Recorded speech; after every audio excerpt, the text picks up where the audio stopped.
سلام كدب مدن يالي مروين وقلب تاريخي وقلب قيمة وين وقفر ده دقمة جروة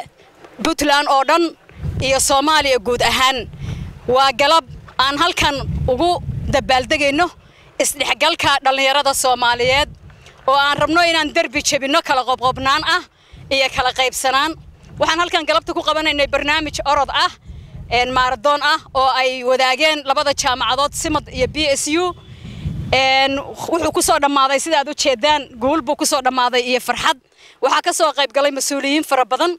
وحنوتها هاي فرحد وين برنامج كني إن وحكوسو بسنا سيدا هوريدن كوكوسو شاقي إسدحقالك برشدة قارهانا دالينيرادا إن برنامج كان مقعيسا وحا ليرادا سوماليا وهالغويس oo aan kala qaybsami karin barnaamijkan waa dareemi kartaan qof kasta oo muwaadin ah oo Soomaaliyeed soddonkii sano la soo dhaafay sidaynu ahayn waa muuqaal ama sawir muujinaya in wax badan laga soo gudbay inay Soomaaliya maanta u socoto inay noqoto hal xaafad sidoo adduunkuba u noqday hal xaafad waxaan leeyahay ku soo dhawaada dhammaantiin Soomaaliya af shanta gees meesha joogtaba ku soo dhawaada Soomaaliya mid ah كوسو دوادا دالنيرا ميد كوسو دوادا قبيلة ترتري iyo qabyaalad laga gudbay waxaan idin leeyahay farxadda nagala qayb qaata waana idin hambalyeynaya Soomaali meel kasta ay joogto 14 February waxaynu u aqoonsan doonaa maalinta isdhexgalka dhalinyarada Soomaaliyeed taariikhi weeyeen aan kala soo qayb galno farxad bay noo tahay annagoo fiilkeena ay kamid tahay marathonkan galabta halka ka dhacay waan uga mahad celinayaa jaamacadda BSU jaamacadda Simas dhexgalka dhalinyarada ay sameeyeen waxaan rajaynaynaa insha Allah ta'ala ardaydayadana inaan marna Muqdisho tagi doono marathonkan oo kale aan ka qayb gali doono waa fursad wanaagsan ay galabta bilaabatay iyo saxaafadda salaamu calaykum waraxmatullaahi wabarakaatuh runtii aad baan ugu faraxsanahay maanta barnaamijkan ay horseedka u yihiin labada jaamacadood ee SIMAD iyo BSU oo runtii u ah barnaamij dhaxalgal ah bulshada Soomaaliyeed khaasatan dhalinyarada waa barnaamij hormuud u ah inay dhalinyaradu ogaato awoodooda kartidooda iyo waxyaalaha ay qaban karaan inay ogaadaan maskaxdooda talentka ku jira ee ah orodka runtii waa bilow fiican marka hore waxa bilow fiican ah in dhalinyarada la sukeeno oo ardaydu is dhex gasho haddana waxa bilow fiican ah in orod loo qabto oo la ogaado dad badan oo qarsoon oo inaga ah oo wax badan ordi kara kana qayb gali kara orodada caalamka inay meeshan joogaan Allah yow tusnaadnay tubta orodka dheeriyo baskid gacanta turiyo caalam wadaha toosiya oo tilmaanta bixiya guusha kama tagayni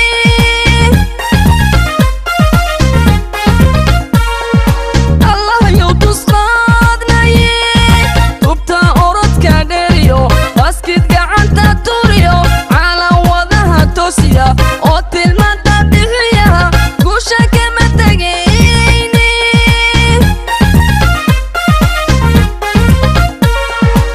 kastaba ka badiyo tajirow allahayo taariikhda noo geli taariikhda noo geli suubinaysay oo dhammaantood aan oran karo waxay ahaayeen isdhexgal iyo baradalkaaga runtii waxay ahayd marathonkani wax loo baahnaa fikirkiisana wuxuu ahaa fikir ay lahaayeen jaamacadda BSU waxa aad iyo aad baan runtii ula dhacsanahay waana arrin fiican waana wax hore u marin kara dhalinyarada isdhexgalka iyo ka qayb qaadan kara xataa waxaan dhihi karaa maanta waxaan oran karaa waa astaan laga gudbay waxyaabihii hore ee dadka u dhaxeeyay ama sheekadii loo kala sheekeyn jiray walaalaha Soomaaliyeed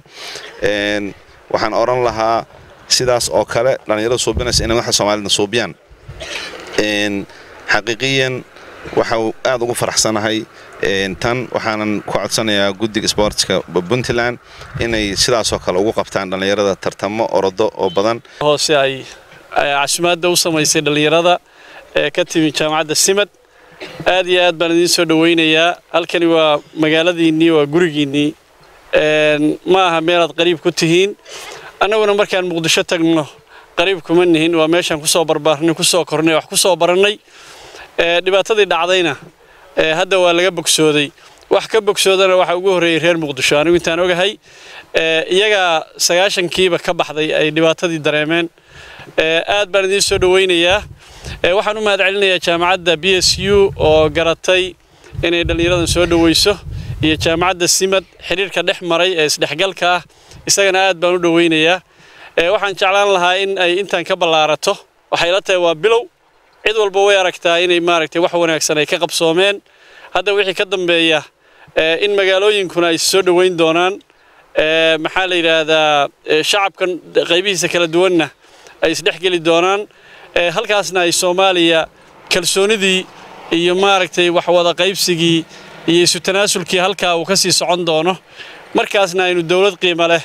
oo haybadeedii soo ceshata oo adduunka la jaan qaada aynu marka halka aynu ay noqon doonto dhagaxii koowaad baan rajaynayaa ساعداي إذن شيء 25 أرضي وجامعة BSU كسعودتي iyo 15 أرضي وجامعة SIMAD كسعودتي وقلبت halkan orod ku sameeyay nasiib wanaag 3 arday ayaa ugu horeeyay 2 isku waqti bay dilinta soo gaareen oo ay dilinta soo wada galeen hal ardayna uu ka horeeyay Ahmed Nuur Abdullahi Ali oo jaamacadda SIMAD ah ayaa kaalinta koowaad galay waxa isku waqti soo Maxamed iyo Cabdi Maalig Maxamuud Aadan oo jaamacadda BSU ah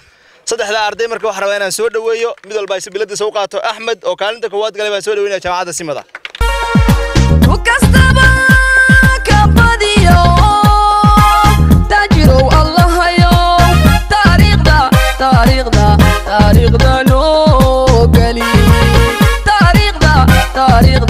taariikhda noo geli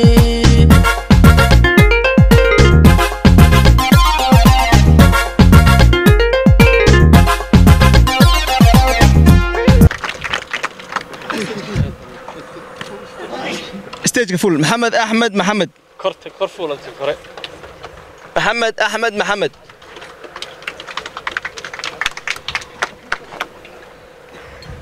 labadaas arday isku waqti bay soo wada galeen marka iyaga lambar 2 iyo 3 isu galay waana isku waqti marka lambar 2 wada galeen kan kalena waa Cabdi Maalig Maxamuud Aadan